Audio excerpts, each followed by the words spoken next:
সেটাতেই কি আপনাদের আপত্তি? তত্ত্বাবধায়ক সরকার যদি নতুন একটা ফর্মুলায় হয়, আপনাদের আপত্তি কি সেই জায়গায়? সাংবিধানিক প্রতিষ্ঠানগুলো সেটা একটা নিরপেক্ষ বডির মধ্য দিয়ে নিয়োগ হবে, আপনাদের আপত্তিটি কি সেই জায়গায়? সেটা খোলাসা হওয়া প্রয়োজন। মানুষ যখন কোনো একটা কাজ নিজে বাধ্য হয়ে করেছে বলে মনে করে, তখন সেই কাজটা বা তার আউটকাম যেটা, সেটাকে তারা নেতিবাচক ধরে নিয়ে এই কথাটা তারা বলে। প্রশ্ন তো এখন দাঁড়িয়ে যায়, সংস্কারের বিষয়গুলোকে কি তাহলে বিএনপি দেশ এবং জাতির জন্য নেতিবাচক মনে করে? আমরা তো বিএনপির সাথে দীর্ঘ সময় ধরে ঐক্যমত্য কমিশনে আলোচনা করেছি, এবং এক একটা দলের এক একটা মত, সবাই মিলে যদি আমরা একমত হতে পারতাম তাহলে তো গণভোটেরও প্রশ্ন আসার কথা ছিল না। আমরা সবাই একমত হয়ে যেতাম, ঐক্যমত্য কমিশনের সিদ্ধান্তটাই কার্যকর হয়ে যেত। আমরা সবাই একমত হতে পারি না, এই জন্যই তো আমরা আমাদের কোশ্চেনগুলোকে জনগণের কাছে নিয়ে গিয়েছি, এবং জনগণ যে সিদ্ধান্ত দেবে সেটা আমরা মেনে নেব, এই কথার ভিত্তিতেই তো গণভোটটা হয়েছে। এখনকার সময়ে এসে গণভোট হয়ে যাওয়ার পরে আপনারা আগে কি বলেছিলেন, ভিন্ন মত কোথায়, সেটা আপনারা যখন খুঁজতে যান তখন জনগণের যে রায় সেটাকে প্রত্যাখ্যান করা হয়। আমরা ঐক্যমত্য কমিশনে আলোচনা করেছিলাম, জাতীয় নাগরিক পার্টির পক্ষ থেকে বারংবার বলেছিলাম যে বাংলাদেশের এখন যে সাংবিধানিক সংকট, সেখান থেকে উত্তরণের জন্য গণপরিষদের মধ্য দিয়ে নতুন একটা সংবিধান প্রণয়ন করাই আমাদের মুক্তির পথ। বিএনপি বারংবার বলেছে সংসদের মধ্য দিয়েই এই সংবিধানের বিষয়গুলোকে সুরাহা করতে হবে। এবং যখন দেখা গেল ঐক্যমত্য কমিশনের আলোচনা, সেটা রেকর্ডেড, যে সংবিধানের সাথে সম্পর্কিত বিষয়গুলো বেসিক স্ট্রাকচারকে ভায়োলেট করে যায়, বিদ্যমান যে বেসিক স্ট্রাকচার তার সঙ্গে সাযুজ্যপূর্ণ হয় না, আমরা অনেক দূর এগিয়ে যাওয়ার কথা বলছি, তখনই প্রশ্নটা এসেছিল যে শুধু কি সংশোধনীর মধ্য দিয়ে সংবিধানের সাথে সম্পর্কিত বিষয়গুলোকে টেকসই করা সম্ভব?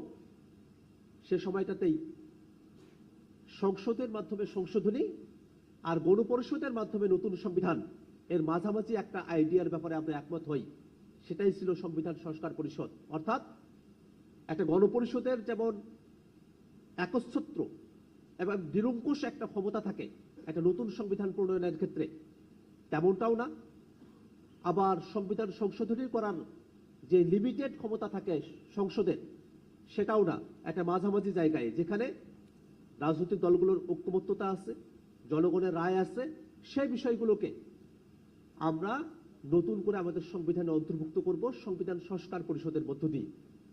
এবং এই সংবিধান সংস্কার পরিষদের জন্য আলাদা কোনো প্রতিনিধিত্বের ব্যবস্থা না, যারা সারা দেশ থেকে জাতীয় সংসদের জন্য নির্বাচিত হবে তারাই সংবিধান সংস্কার পরিষদের সদস্য হবেন। যে কথাটা বিএনপি তখন বলতো যে সংসদের মধ্য দিয়েই পরিবর্তনটা, সংবিধানের বিষয়গুলোকে সুরাহা করা, আমরা তো ঠিক একই কথাটার উপরে এখনো আছি।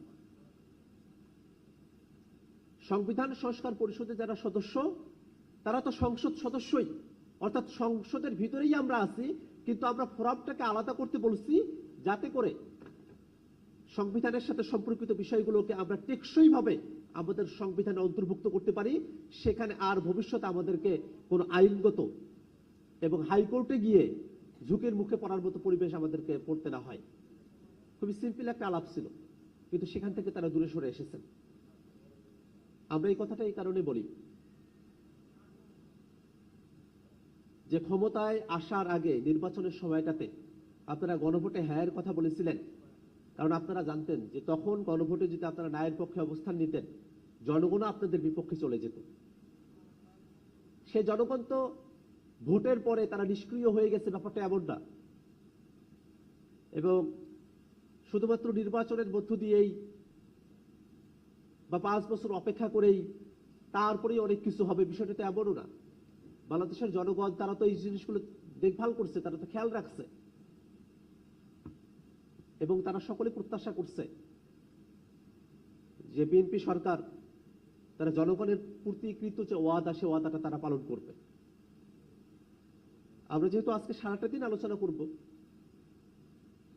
সেখানে আমরা এই বিষয়গুলো অবশ্যই জানব যে এই যে অর্থনৈতিক খাতের দুরবস্থা, সে সময়টাতে একীভূতকরণকৃত 5টা ব্যাংক যারা পুরনো মালিক ছিল তাদের কাছে আবার ফিরিয়ে দিয়ে যাওয়ার একটা আইন করা হয়েছে। এখানে একটা জিনিস খেয়াল করে দেখেন, ব্যাংক রেজলিউশন অধ্যাদেশটা যখন তারা নিয়ে এসেছে তখন 18 ধারায় তারা একটা সংশোধনী নিয়ে এসে সেটাকে পাশ করেছে। এটা অত্যন্ত নেতিবাচক। আমরা একই কথাটা মানবাধিকার কমিশনের ব্যাপারে, দুদকের ব্যাপারে, পুলিশ কমিশনের